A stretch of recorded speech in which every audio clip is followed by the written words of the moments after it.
Então é isso aí, pessoal. Hoje o webinar sobre solda SMD com Fernando Gil. Eu vou falar um pouquinho sobre o laboratório de garagem, as últimas novidades aí para vocês estarem por dentro. A nossa rede social fez 1 ano de vida, temos já 1 aninho aí e 6 mil garagistas. São 2 marcas importantes aí pra gente. É um ambiente muito bacana de compartilhamento, de troca de informações. É onde os garagistas se juntam, se unem para aprender, para desenvolver, para criar. Valeu aí, a gente quer agradecer por vocês fazerem parte desse sucesso aí e a gente espera estar à altura da confiança de vocês para continuar crescendo e continuar correspondendo aí ao que a gente tem tentado fazer para vocês. E além da rede social, a gente tem também um laboratório compartilhado, que ele é aberto e gratuito, fica aqui em São Paulo, na Vila Mariana. Para usar o laboratório aqui tem uma certa burocracia, você tem que vir até a porta e tocar a campainha. Essa é a burocracia para usar o laboratório de garagem. Você entra aqui, usa, não tem taxa, não tem qualquer custo, a ideia é o espaço ser aberto e gratuito para vocês poderem utilizar. E tem 2 iniciativas que eu acho que vale a pena mencionar aqui como novidade. A nossa máquina, a fresadora CNC e impressora 3D. Ela está quase pronta, falta pouquinho, a gente já está conseguindo atingir uma precisão muito bacana. A gente estava com o Fernando ontem aqui tentando fazer uma plaquinha, uma breakout para BGA, e foi por muito pouco que a gente não conseguiu. E o que quer dizer isso? Que SMD já dá para fazer. E logo ela vai estar fazendo impressão 3D também. A gente já fez vários testes com impressão 3D e ela imprime bem, só precisava fazer mesmo um firmware novo, que está quase pronto. E essa máquina ela vai estar aqui à disposição de todos, basta vir aqui e usar a máquina aqui com a gente. Outra iniciativa que vale a pena destacar é a oficina de Arduino 101, que a gente vai fazer no próximo sábado. Já está lotada essa oficina, não tem mais vagas, mas eu acho que vale a pena mencionar porque vão ter outras turmas. A gente pretende fazer essa oficina a cada 15 dias. Então é uma iniciativa bem bacana aí do espaço também. E para quem está longe, a gente já recebemos algumas sugestões, a gente pretende também lançar cursos e oficinas via internet, aí no ensino à distância, para quem está longe e não consegue vir até aqui, a gente também vai estar levando conhecimento aí para vocês. Mais uma novidade, a nossa incubadora, né? Então aqui a gente tem uma estrutura para transformar os projetos de garagistas do Brasil inteiro aí em negócios, em empresas. E uma que vale a pena destacar, que a gente fechou recentemente uma parceria, é com a Wiri, que é uma empresa aberta pelo Fernando Gil, que vai palestrar hoje aqui com a gente. É um leitor de cores e notas para cegos, é um projeto muito bacana. Inclusive ele está lá no Benfeitoria, que é um site de crowdfunding. Vale a pena acessar lá, benfeitoria.com.br, e dar um apoio para viabilizar esse projeto. O Fernando está tentando levantar o capital necessário para produzir diversos desses dispositivos e distribuir eles para pessoas que têm deficiência visual. E além disso também ele está criando um negócio em cima e a incubadora vai dar todo o apoio para ele, para colocar no mercado esse produto e lançar ele no Brasil aí e até fora. Então esse é um exemplo do que a incubadora pode fazer por ideias, por projetos. Se você tem uma ideia aí na cabeça, você tem um projeto, você tem um protótipo, quer transformar num produto, quer viabilizar um negócio em cima da sua ideia, procura a gente que a gente vai procurar fazer você ter sucesso e a gente compartilhar, dividindo ganhos e riscos. Outra iniciativa do laboratório de garagem é a loja virtual. Toda a renda da loja, aliás, toda a renda do laboratório como um todo é revertido para as nossas iniciativas, que é a rede social, o laboratório compartilhado e a incubadora. E essa semana a gente está fazendo a Semana SparkFun. Todo o catálogo da SparkFun a gente coloca à disposição de vocês para fazer importação. Então se você tem algum componente, uma peça, uma placa, um dispositivo, alguma coisa que você queira que tem lá no catálogo da SparkFun, que você gostaria de trazer, manda pra gente o link desse produto, o código dele, o nome, para esse e-mail aí, loja@labdegaragem.com. A gente vai responder para vocês com um orçamento. E você aprovando, a gente traz esse material todo aí, chega rápido e já despacha para vocês aí onde vocês estiverem, em qualquer lugar do Brasil.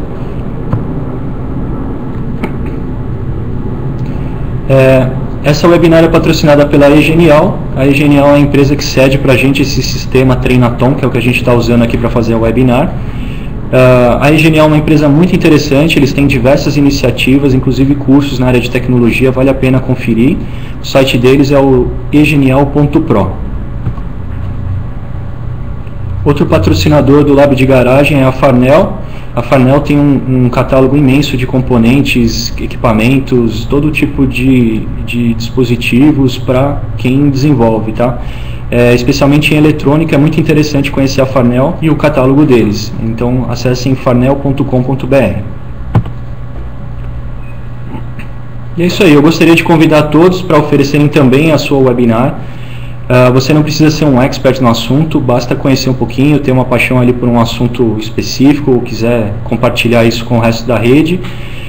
Usa lá no fórum, tem um tópico que é o Palestras Online, é só acessar ali aquele tópico e sugerir um tema, uma palestra que você gostaria de fazer, e a gente combina um dia, uma hora para você vir aqui, usar esse sistema e apresentar para a gente, para o resto da rede aí, o teu conhecimento, o que você gostaria de compartilhar. E hoje é com o Fernando Gil, eu vou passar a palavra para ele então. Eu agradeço a presença de todos. Obrigado, pessoal.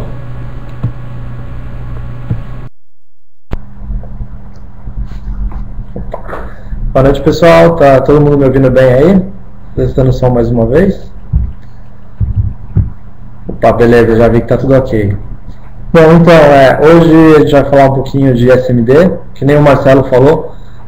Não sou nenhum expert no assunto, mas eu já venho pesquisando isso já desde o começo do ano, fazendo vários testes e coisas que funcionaram e coisas que não funcionaram também.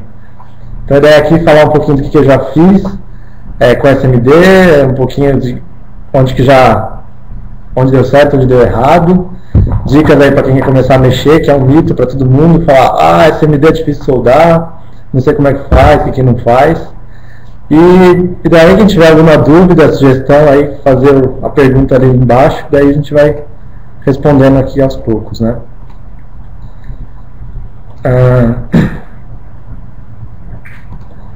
Tá, então vamos começar aqui. Deixa eu me apresentar primeiro, né? Então já estou aqui frequentando o Lab de Garagem desde o primeiro dia, né? Acho que desde o primeiro dia, desde a inauguração. Agora nas últimas semanas mais assiduamente. E caiu a minha câmera. Não pode encostar aqui.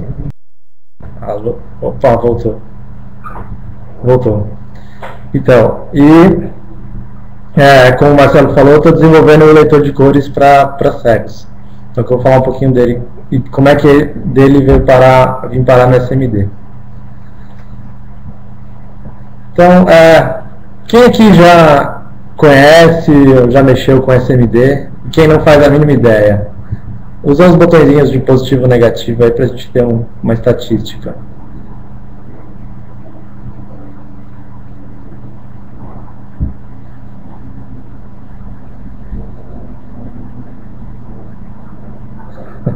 Nossa, bastante gente.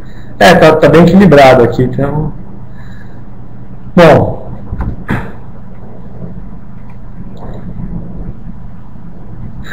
tem gente que sabe, o Maurício sabe o que é, mas não sabe soldar, né? Então, também estava assim, sabia o que era, tinha visto.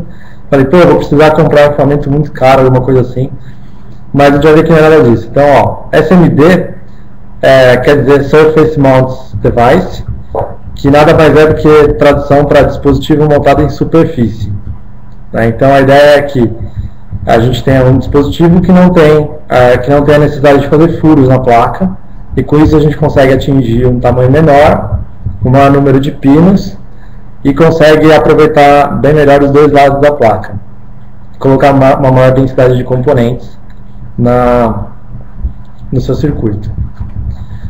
Então, tem uma grande variedade de componentes SMD, são usados praticamente em todos os aparelhos eletrônicos que a gente tem, dos mais complexos, pendrive, até quase todos os tipos de placa. Então aqui é um exemplo de placa, tem um socket SMD aqui em cima,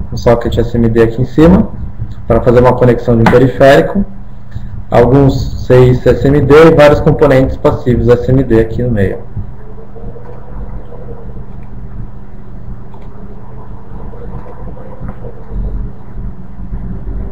né? E então, para a gente fazer uma comparação de tamanho, normalmente os SMDs são bem pequenininhos.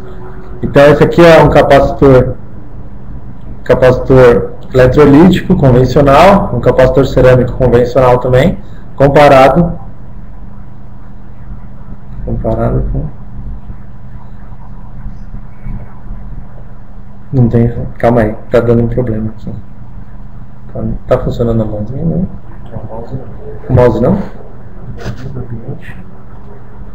Ativar o apontador. Aí. Ah, tá. Opa, pronto, agora tem apontador.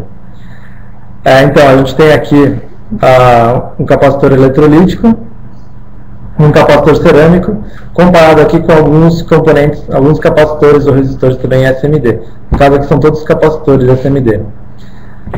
O primeiro ponto é a identificação deles, que é praticamente impossível de identificar os menorzinhos, a não ser que você faça um teste ou você tenha o datasheet que diga qual é o código dele. Então é sempre bom guardar junto com a embalagem o mais separado possível. A não ser desses outros que são um pouquinho maiores, tem uma numeração, tem até indicação de polaridade, né? Então dá para ver que são coisas pequenas, de 3, 2 milímetros. E tem também componentes um pouco maiores. Então, esses aqui são capacitores eletrolíticos SMD maiores, né? Então eles têm da ordem de 5, 6 milímetros de diâmetro. Aqui uma série de reguladores e transistores, então são vários encapsulamentos.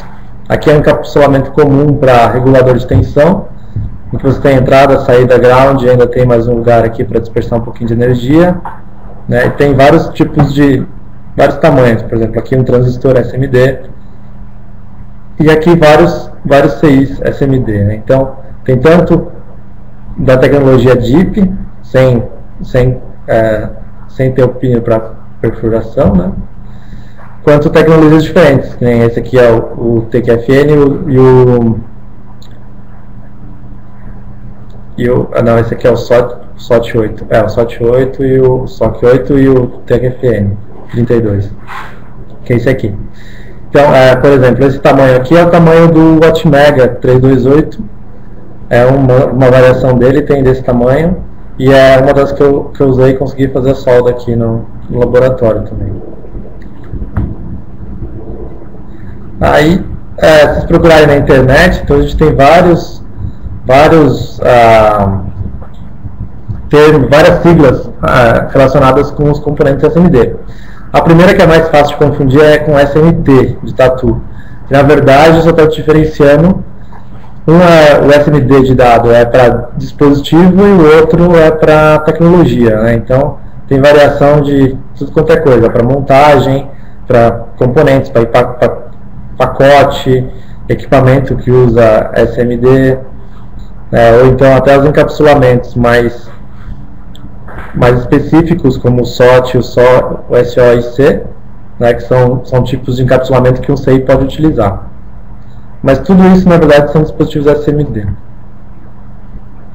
E aqui eu coloquei para a gente ter uma referência de como é que compra, como é que você faz um pedido de como é que você encontra um resistor SMD ou um capacitor SMD.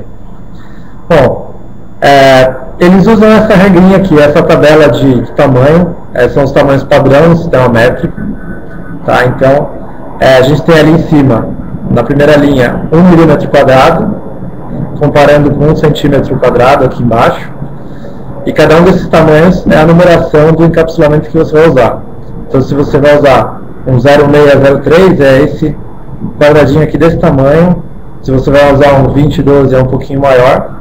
Tá? Então, tem tanto sistema métrico quanto sistema de polegadas. Então, na hora de comprar também e de desenhar no Eagle ou no KiCad, saber direitinho qual é o encapsulamento que você vai usar, porque você pode comprar, às vezes, um dispositivo menor, um capacitor de mesmo valor menor, e que não vai caber na sua placa.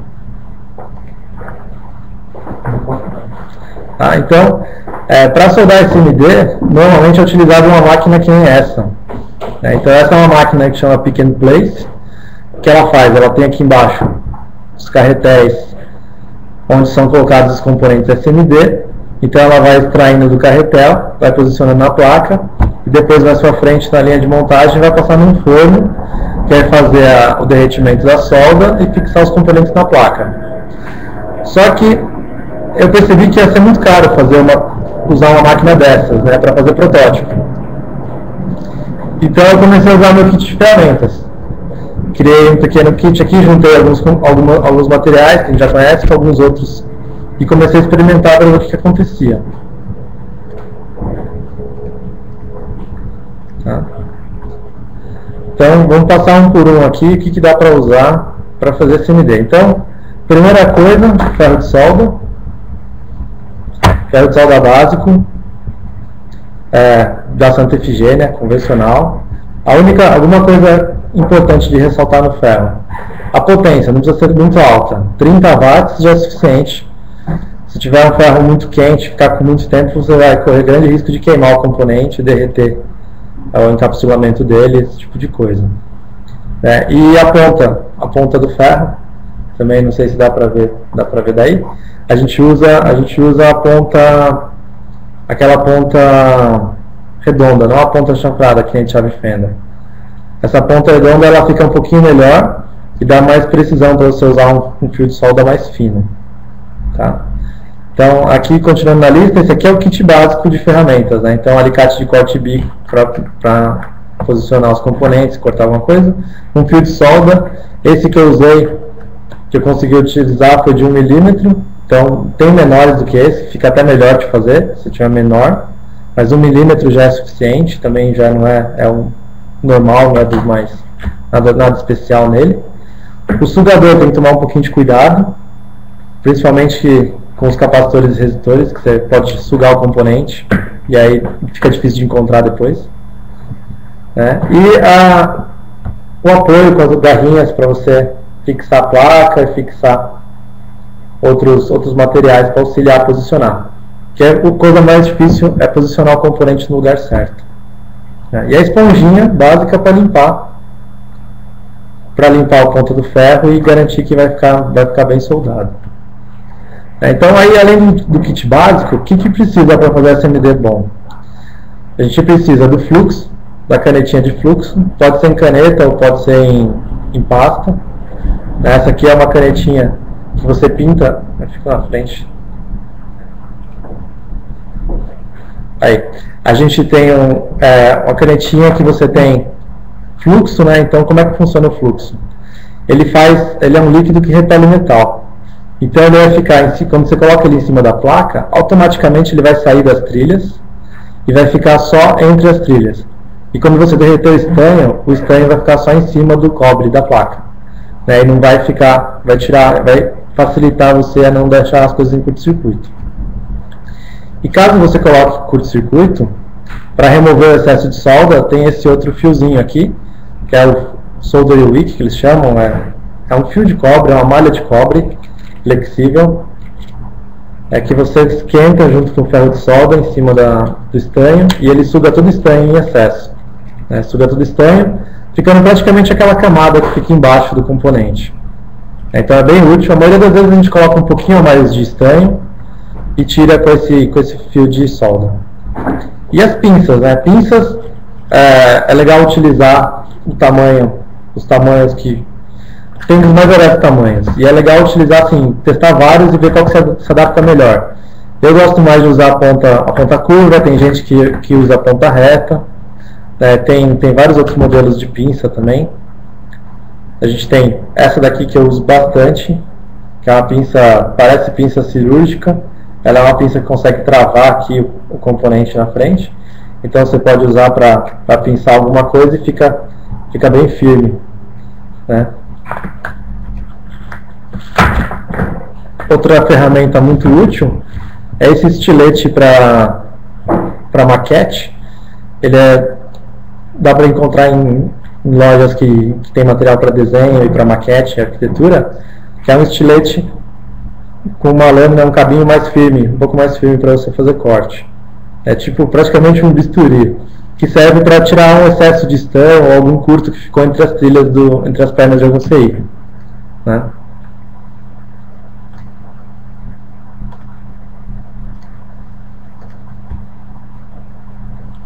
E palitinhos. Esses aqui é um conjunto é um conjunto grande de palitinhos dos mais variados tipos que te ajudam a fazer tudo. O palitinho de madeira também, em algum lugar que você não quer queimar, um palitinho, uma escovinha que às vezes ajuda a remover algum excesso que ficou, uma ponta para firmar o capacitor enquanto você solda do outro lado. Então, tem várias dessas ferramentas, não é nada muito caro. Esse kit de ferramentas, dessas ferramentas azuis aqui, sai mais ou menos uns R$20 da Santa Efigênia. Não é nada do outro mundo para montar um kit desses.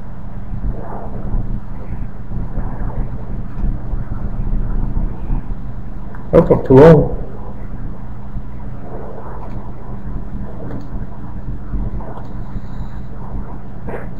E então agora, como é que eu vim parar em solda SMD, né? Então eu comecei a desenvolver esse projeto de identificador de cores, que é um aparelhinho que faz leitura de cor de objeto e de dinheiro para pessoas cegas. Então esse daí foi o primeiro protótipo, foi feito com a Atmega 16, que nem é mais vendido hoje. Ele era conectado no computador, então foi um protótipo feito assim, em 2006, né, cheio de imperfeições, mas foi bom para provar o conceito.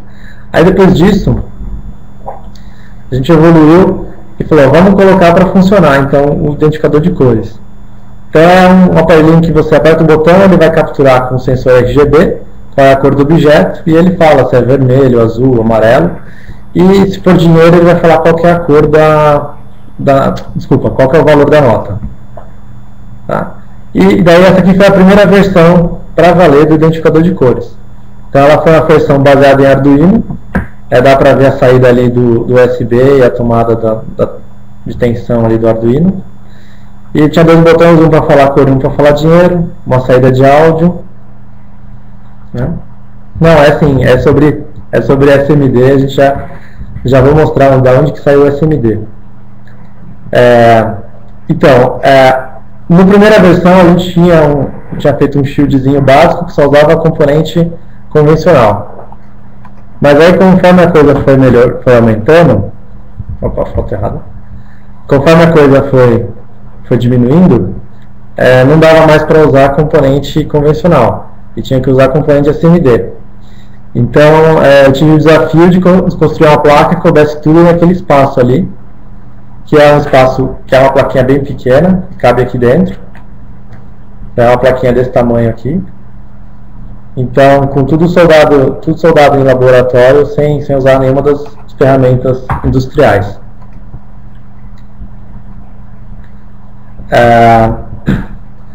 Aqui é só para a gente ter uma comparação de tamanho. Então, a da esquerda era a placa original, que era um Shield. A intermediária foi uma tentativa que deu errado, de usar um Arduino Nano. E a da direita foi a que deu certo e está sendo usada agora, que é com os componentes SMD. Então eu não estou usando mais o bootloader do Arduino, mas estou usando o Atmega com vários componentes SMD. Então para a gente ver em mais detalhe, a foto está um pouquinho borrada, mas eu vou tentar apontar aqui. A gente consegue visualizar aqui as regiões que tem os componentes SMD. Então, cadê a ferramenta de desenho? Então aqui tem um resistor SMD. Ficou o desenho? O desenho some. Aqui apareceu. Então, esses daí são dois capacitores SMD. E uma coisa legal é que você pode posicioná-los ao longo, no meio de um componente DIP. Então aqui tem um CI DIP e eu usei os capacitores e os resistores dele colocados internamente, ocupando espaço na minha placa. Então aqui estão colocados aqui. E também o CI, o Atmega SMD, com 32 pinos, soldado no ferro de solda normal.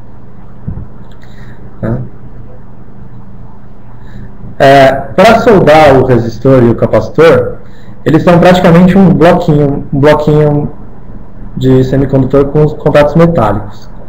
Então a gente tem que tomar cuidado na hora de colocar a solda. Então, uma técnica boa é colocar um pouco de solda do lado esquerdo de um dos pads, esquentar com o ferro de solda e vir com a pinça e aproximar o componente.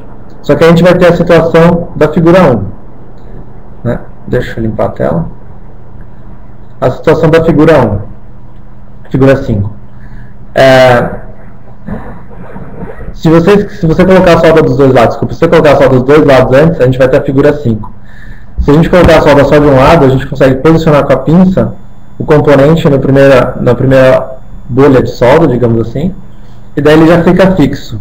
E daí é só trabalhar e colocar um pouquinho de solda do lado oposto, que o componente fica no lugar. Então, para capacitor e resistor não tem muito segredo. Coloca uma gotinha de solda bem pequena, coloca o componente, depois vira e coloca do outro lado. Eu queria fazer aqui, só que ao vivo na webinar, só que o vídeo não permite a resolução boa para a gente mostrar isso daí. Depois de soldar SMDs, desculpa, depois de... faltou falar desse aqui. Bom, aí essa técnica resolve um pouquinho para capacitores e resistores, funcionou bem, consegui colar. Uma dica boa também é começar sempre pelos componentes passivos, os mais baratos. Porque na hora que você estiver soldando o microcontrolador ou o acelerômetro e você cometer algum erro, quando estiver soldando os capacitores depois, é muito pior, né? Então é melhor já ter certeza que os componentes mais baratos, mais fáceis de achar, estão já no lugar, estão funcionando, testar com multímetros, está tudo certinho, para depois passar para os componentes mais caros. Para fazer a fixação assim de um microcontrolador que nem esse aqui, a gente faz o seguinte: a gente pega aquela pinça, eu costumo usar aquela pinça que trava, que nem eu falei, e aqui pela minha placa eu conseguia travar ele pela borda. Então eu travava assim, mais ou menos no lugar, bem alinhadinho, né, e fazia um cordão de solda. Então a gente faz um cordão de solda aqui, como se ocupasse toda essa área, colocando tudo em curto. Né? Daí isso vai garantir que fixou o componente. Então depois você trabalha nos outros lados e coloca um pouquinho de estanho em cada extremidade. E aí vem com a fita de cobre, a malha de cobre, retirando os excessos. Aí é sempre legal também trabalhar nas extremidades opostas. Você começa na parte de baixo, vai para a parte de cima, para dar tempo de esfriar um pouquinho aquele lado, enquanto você vai esquentando com o ferro do outro lado. Tá? E, bom, daí, digamos que já está 80% do componente colado, removeu a solda que estava em cima, removeu a maioria dos curtos, daí é só usar a faquinha de maquete, para eliminar qualquer curto que aconteceu. Então ali um pouquinho de precisão, se ficou um curto entre uma perna e outra, passar um pouquinho o estilete ali já resolve para tirar algum fiapo de solda que ficou, para limpar alguma coisa aqui, alguma rebarba que acabou ficando. Isso aí foram basicamente as ferramentas que eu usei e que consegui soldar essa parte da placa. Funcionou bem, né? Isso, bem lembrado, estou vendo aqui no chat, bem lembrado, né? Que nem eu falei no começo, passar o fluxo antes de fazer essa solda. Sempre passar o fluxo antes, que vai ajudar a não ter estanho entre as trilhas. Bom, daí o primeiro desafio SMD tinha sido vencido. Eu fui para o segundo desafio SMD, que era o meu sensor de cor. O meu sensor é esse que está aí na plaquinha vermelha. Ele é um sensor RGB digital. É uma breakoutzinha, uma breakout board. Então essa daqui já vinha pronta, então eu consegui usar, testar e tudo. Só que essa breakout, primeiro que ela é muito cara, e segundo que ela não cabia na minha caixa.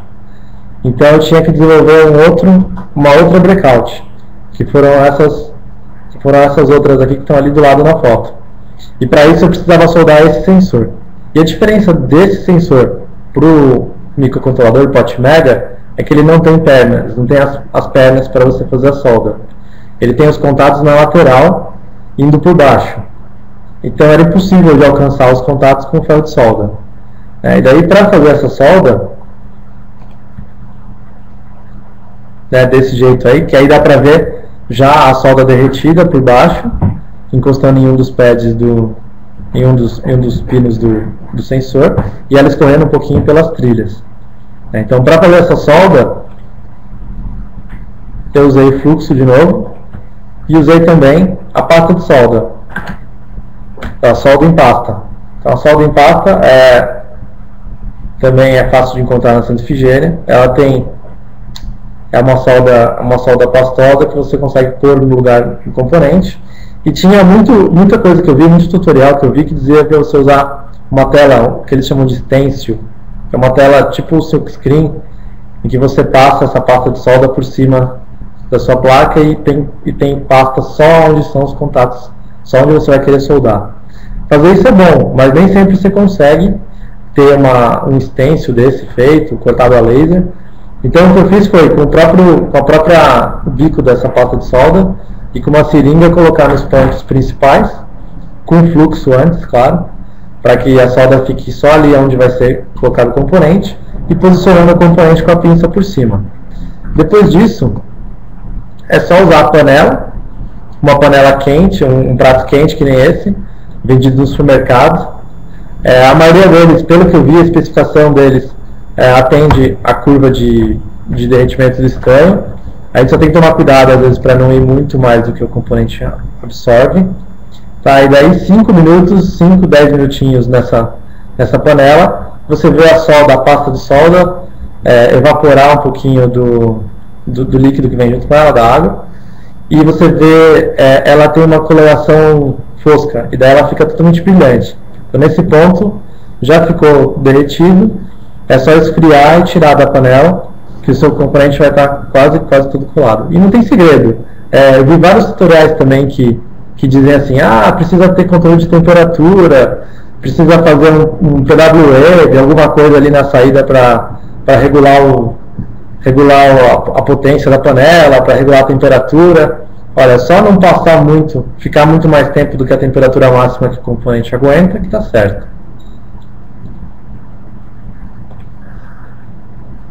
Então esse aqui é um exemplo de curva de aquecimento, do caso do sensor que eu estava usando. Então ele diz aqui, você pode usar 120 segundos de temperatura de reflow. Reflow, que eles chamam de refluxo, é a temperatura que a solda em pasta ela derrete. Então tem que ter uma pasta que vai derreter nessa temperatura, não mais do que isso, e você não pode manter ali, no caso, acima de 220 graus por mais do que 2 minutos.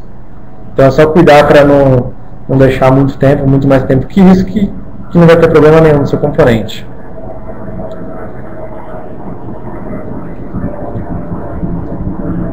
Bom, no caso aqui, a melhor pasta para usar é a pasta em pasta, desculpa, é a solda em pasta.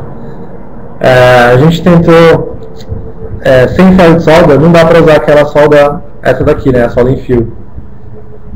Não fica bom, não adianta colocar pedacinhos dela, nada. Também porque a gente acabou descobrindo aqui, com a ajuda do Sérgio, que esse fio de solda aqui acaba derretendo com uma temperatura bem mais alta. Então, a pasta ela acaba derretendo mais fácil, e bem antes do CI derreter, e ela vai sozinha para o lugar, e o componente vai sozinho para o lugar. Então aqui, dá para ver nessa figura, foi um regulador que a gente fez semana passada. Eu aponto com o dedo, não estou rindo aqui. Então foi do Sérgio. Então aqui nesse foi uma plaquinha de um regulador de tensão que a gente fez semana passada aqui no Lab. Ele não é muito grande, dá para ver em comparação ali com os pinos, né, da barrinha de pinos, mas do lado esquerdo dá para ver que os 3 contatos estão em curto pela pasta de solda. Só que aí, depois de passar pela panela, ficou um pouquinho borrado, mas a pasta ela fica brilhante e ela fica só exatamente onde tem as trilhas e onde tem os pés. Então praticamente não tem problema, né? Já vou dar um tempinho para essas perguntas e respostas. Vamos ver, agora tem bastante gente perguntando. Vamos ver o que tem aqui.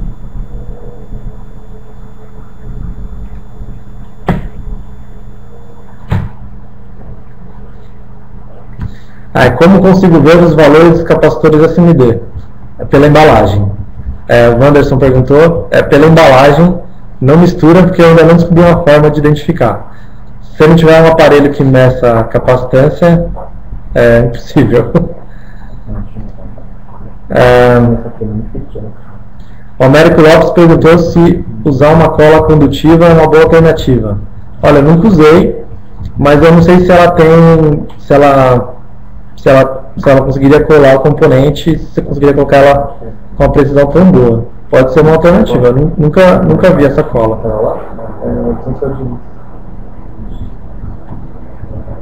O José Roberto perguntou se pode falar sobre placa dupla face. Se der tempo eu falo um pouquinho de placa dupla face. O Paulo está perguntando, se a gente usar um adesivo embaixo do componente. Bom, se usar só um adesivo, digamos que você coloque uma gota de Super Bonder e encaixa o componente. Isso não é garantia de que os contatos, que ele vai fazer contato com a placa. Então não adianta só colocar um adesivo e colocar ele no lugar.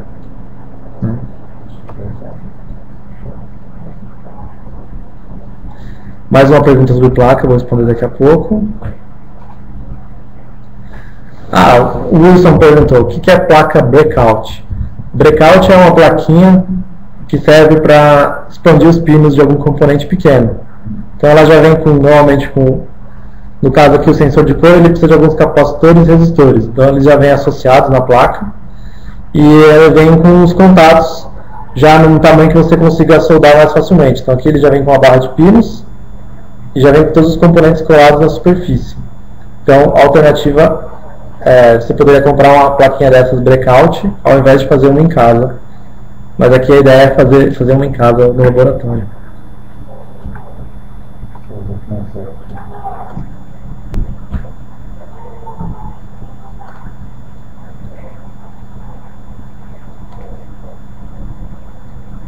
Bom, o Danilo perguntou da codificação de componentes SMD. Cada tipo de componente ele tem uma codificação específica. Lá no começo, eu não sei se eu vou conseguir voltar para a página certa aqui. Eu não vou nem tentar para não bagunçar o sistema aqui. Mas eles têm uma codificação de capacitor e resistor por tamanho. Então, por exemplo, um capacitor que ele tem encapsulamento 0,602, provavelmente ele é de 0,6 mm por 0,2 mm. Então, um quadrado daquele tamanho, um retângulo daquele tamanho. A gente tem essa codificação tanto para desenhar no KiCad, no Eagle, quanto na hora de comprar. Tá? E agora, a codificação com formato de cores de anéis ou numeração, não tem uma regra. Cada fabricante tem o seu estilo. De resistores, eu vi alguma lógica, eu não entendi ainda muito bem a lógica da numeração, mas é fácil de medir. Capacitor eu não consegui entender porque eles praticamente não têm indicação nenhuma. Só muda a cor e daí vai de fabricante para fabricante.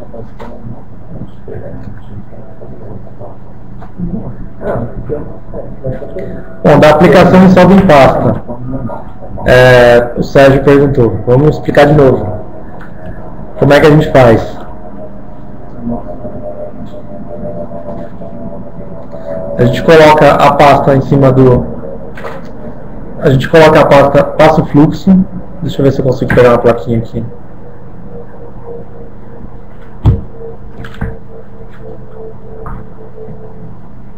Não deu. A gente passa o fluxo primeiro embaixo, na base, né, da placa, para tirar toda a possibilidade do estanho fazer curto com as trilhas do lado. Então o fluxo vai repelir o metal, deixando o estanho cair só sobre a pasta, sobre as trilhas de cobre. Depois você pinga a pasta em solda com uma seringa ou com esse próprio bico aqui dela. Esse aqui no caso eu usei esse próprio bico, que já dava para utilizar aplicando na aplicação. Ou com uma seringa mesmo, aplicar um pouquinho de pasta e não se preocupar muito em ter curto-circuito entre as trilhas. Porque na hora que esquentar, o próprio fluxo vai afastar o estanho do espaço entre as trilhas e vai deixar ele em cima do cobre.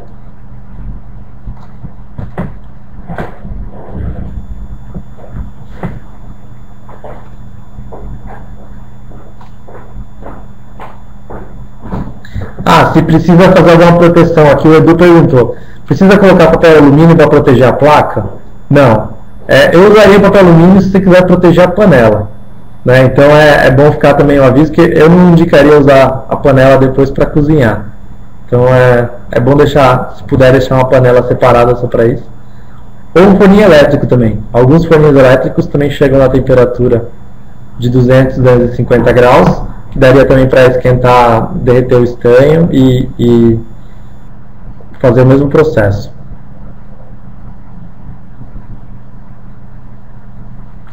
O Paulo Schering perguntou sobre via na minha PCB. Eu não entendi se você quis dizer sobre via, se eu criei alguma via com estanho ou se... na minha placa tem todas as vias de cobre, né? Não fiz nenhum jump. Nessa aqui é single layer, mas eu fiz uma dual layer também. Então, o nome da caneta de fluxo aí pro Fredman é fluxo. Chama só fluxo, não tem marca, fluxo para solda. Ele tem diversos fabricantes, aí pode ser em caneta, pode ser em pasta, líquido, encontrado de várias formas.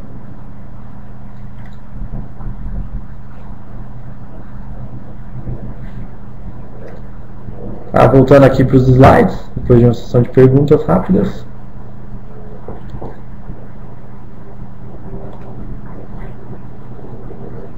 Bom, e aí chegou no terceiro desafio SMD, que são os componentes BGA. BGA quer dizer Ball Grid Array, que nada mais é do que uma matriz de esferas. E daí como é que isso funciona?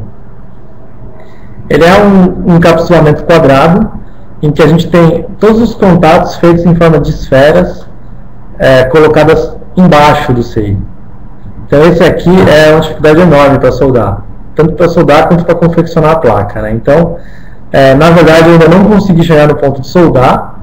Eu estava aqui até que o Marcelo falou que a gente estava tentando soldar, construir algumas plaquinhas para BGA na CNC. A gente não conseguiu ainda produzir uma placa com o espaçamento correto dos pinos. A gente já tentou transferência de toner, vamos tentar a Fast PCB também, com transferência por fotográfica, né? E para soldar isso aqui, não precisa ser herói não, né? Que nem o José Alberto falou. Para soldar, e também não precisa de estação de infrared não.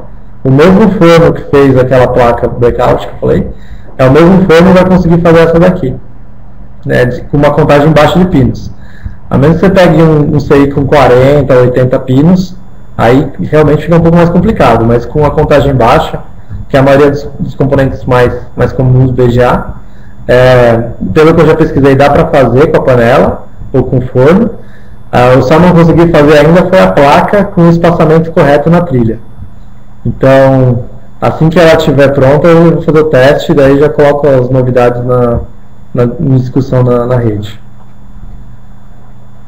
Então esse aqui foi o teste que a gente fez, foi o mais perto que a gente conseguiu chegar, uma trilha de 0,3 milímetros na placa, só que ela não conseguiu deixar a ilha no meio.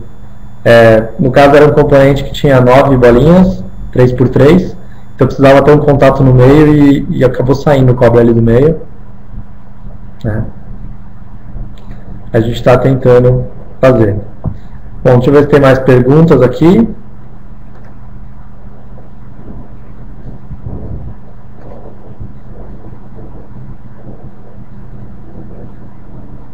Bom, a temperatura para usar para soldar SMD, que o Sérgio perguntou. 200 depende do componente. O meu sensor de cor, eu não posso passar de 220 graus por muito tempo. Então ele aguenta só 220 graus, não posso subir muito mais do que isso. A panela que eu estou usando ela vai até 190. Travou aí? Alô, voltou. Então, só para 190 graus, né? Então, é uma temperatura que derreteu minha pasta, mas não derreteu meu CI.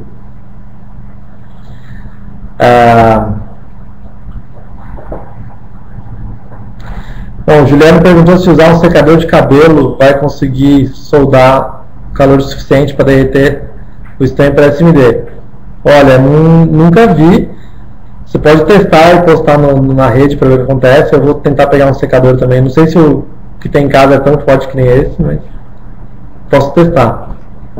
E agora que dá tempo ainda, tem alguns minutinhos, dá para falar um pouquinho de placa dupla face.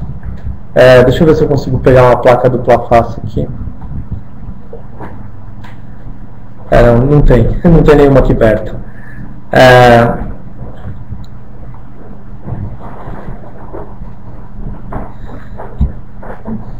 Então, nas placas dupla face, não tinha. Não tem. Peraí.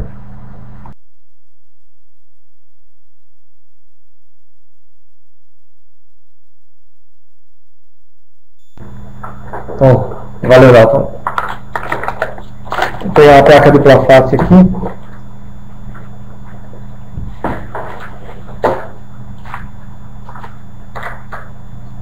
Não tá guardado em outro lugar. Mas enfim, depois eu mostro.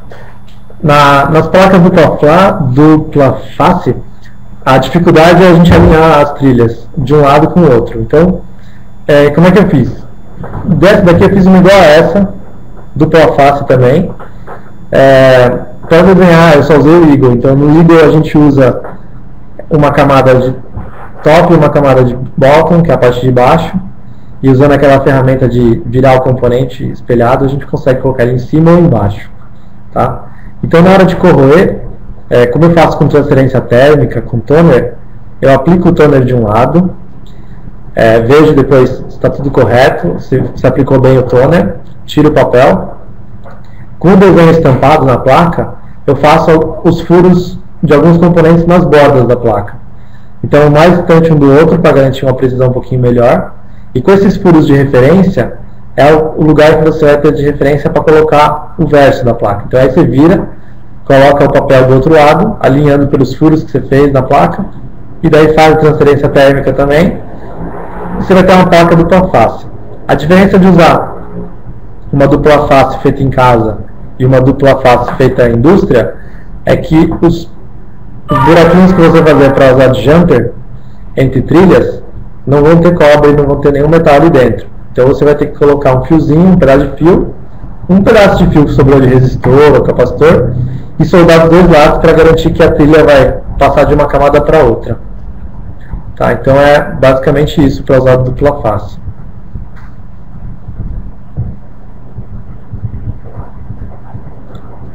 Deixa eu ver o que mais tem de perguntas aqui para te ir encerrando. O Thiago perguntou, tem componentes que tem temperaturas diferentes. Tem, e você vai ter que usar vai ter que se basear pelo mais frio, pelo que aguenta a menor temperatura.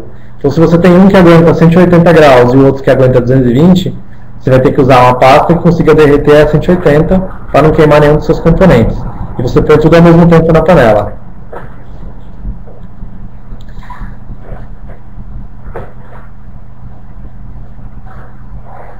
No caso dos fiozinhos que sobram de capacitor e resistor, você corta depois de soldar. O Maurício perguntou quanto tempo fica no forno ou na panela. No forno eu não testei. Na panela 5 minutos, 5, 6 minutos é o suficiente para derreter a solda e fixar o componente.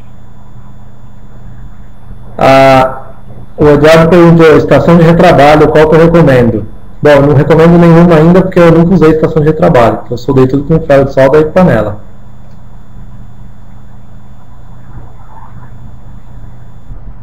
Bom, o Paulo perguntou como é que faz para transferir a trilha de uma face para outra, colocando um pedacinho de fio entre elas. Bom, qual a melhor forma de dessoldar componentes SMD? Com essa fita de solda aqui, com a malha de cobre, é o melhor jeito. A gente esquenta em cima das pernas do CI e vai removendo toda a solda, passa bastante para remover o maior número de solda, e depois com essas pontinhas aqui, com essas ferramentas em ponta, aqui a gente tem várias variações, tem umas que tem um apoio legal que você vai levantando o componente por baixo. Tá? Ou com uma estação de retrabalho, se você tiver condições de ter investir em uma estação de retrabalho vai esquentar o componente por igual. O Sérgio perguntou como é que eu fiz para soldar componentes na panela, ou como é que faz para soldar componentes na panela dos dois lados. Não faz. Se você colocar de um lado, vai derreter o outro, né? Então, o legal é colocar os componentes SMD de um lado só, e aí usar os componentes convencionais, se tiver, aí sim eles de ambos os lados, se precisar. Exatamente. Não estão lembrando aqui, o Sérgio também lembrou de não respirar os gases que saem da panela, porque como você pode usar uma solda que tem chumbo, é bem tóxico. Tem mais uma pergunta aqui nos últimos minutos.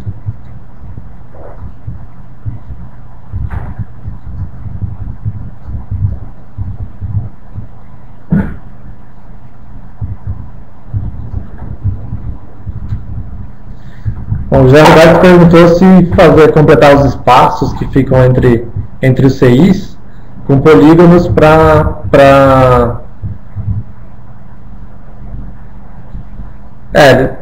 Bom, Zé, você falou que se você completa com polígonos e diz que fica pior quando usa transferência, então é bom não usar. Eu nunca completei, não tive problema com eles. Acabo corroendo toda essa área em branco. Bom, o Thiago perguntou se não é possível refazer a rampa de aquecimento que eu mostrei nos slides, usando a panela. É possível, mas tem que ter um termômetro e um controlador de temperatura e um controlador de potência para poder regular a potência da panela. Só que a dificuldade de controlar a temperatura da panela é na hora de esfriar. Então, assim, aquecer, essa panela aquece muito rápido, e esfriar ela demora um pouquinho para esfriar. Então, tem gente associando algumas outras coisas, tentando diminuir a temperatura dela, mas no geral a curva de aquecimento não é o maior problema, a temperatura máxima é que é o maior problema.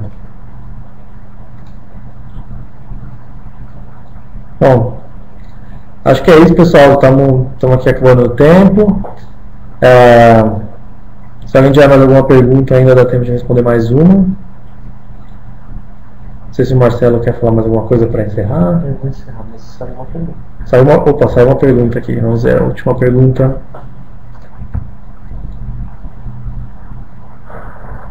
O Maurício perguntou se eu uso algum produto para proteger trilhas de cobre, além de um verniz. Passo verniz.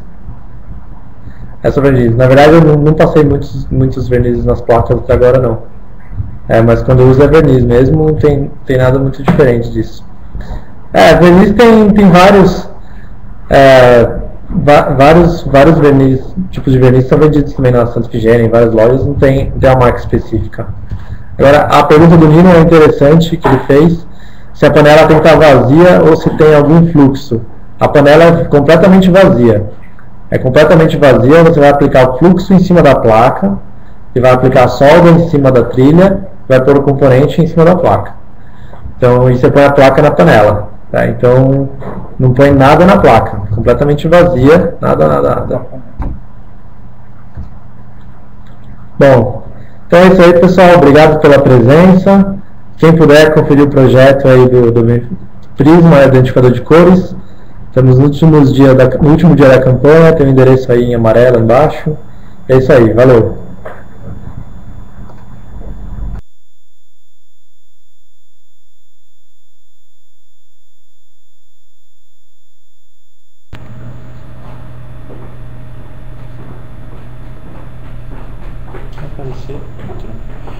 É isso aí, Fernando, brigadão. Muito bacana esse compartilhamento de conhecimento, tudo que ele já tentou, que ele ralou aí para conseguir fazer. Esse é o espírito aí das nossas webinars, é a gente ensinando a gente mesmo, aí, a gente compartilhando conhecimento e ralando para aprender as coisas. Então eu queria convidar todo mundo aí, quem tiver interesse em fazer uma webinar, pode vir aí apresentar a sua também, contar a sua experiência, o que você já aprendeu, o que você já fez aí para compartilhar com a gente e todo mundo aprender contigo também. Mais uma vez, obrigado, Fernando, por essa webinar, obrigado pessoal que veio aí, que assistiu, que acompanhou. E é isso aí, eu vou deixar a sala aberta mais um pouquinho aí, quem estiver trocando alguma informação. Daqui um minutinho eu vou ter que encerrar a sala, mas eu convido a todos que quiserem continuar conversando, quiserem continuar debatendo aí, para entrar no chat lá da rede social, lá no labdegaragem.com.